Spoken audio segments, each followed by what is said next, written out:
anyone wondering how J.Crew's fashion fairy tale came to such a crashing halt this week, as the company became the first retailer to declare Chapter 11 bankruptcy during the new coronavirus pandemic, need look no further than its own homepage. Featuring an attractive cast of windswept young men and women in various nautical stripes and florals on a sailboat off the coast of some New England town, it declares, "Blue skies ahead." Well, obviously not. Not for customers, isolated in their homes in the face of COVID-19, nor for the brand itself. Storm clouds and gray skies, more likely. If ever there was an example of tone deafness, or maybe just desperate wishful thinking, that image, and message, is it. And it speaks to a deeper disconnection that has come to define J.Crew, which not that long ago occupied a distinct, and valuable, position in the American fashion hierarchy.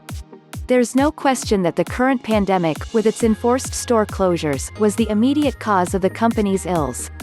Or that its debt burden, loaded on during a private equity buyout, was a major factor.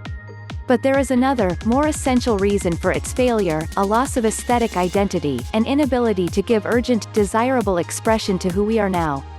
Or any discernible form at all, really. Once upon a time, in the mid-1980s, J.Crew was the apotheosis of New England prepster style, crew neck sweaters and wide-wale cords brought to you in a catalog of cheer.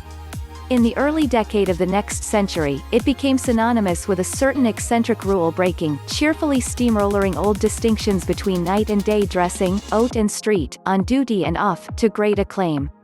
It carved out its very own sweet spot somewhere between Ralph Lauren, L.L. Bean, and Dior. It felt modern in a hopeful way, and not just because Michelle Obama, a thoroughly modern First Lady, wore it. Or because its Ludlow suit for men offered the aspiring Wall Street world a hipper alternative to a classic Brooks Brothers. But because, with its bright colors and shiny, pedestal-kicking promise, J.Crew connected to the myths of American heritage, bootstrapping and independence, as embodied by its designer, Jenna Lyons, who wore a hot pink taffeta evening skirt to the Met Gala with a denim jacket. But what does J.Crew stand for today? Nothing much. It began losing currency about 5 years ago and, by 2017, was in a steep downward slide, accused of becoming self-satisfied and self-referential, and missing the importance of inclusivity. That was the year that both Ms. Lyons and Mickey Drexler, the chief executive, left the company.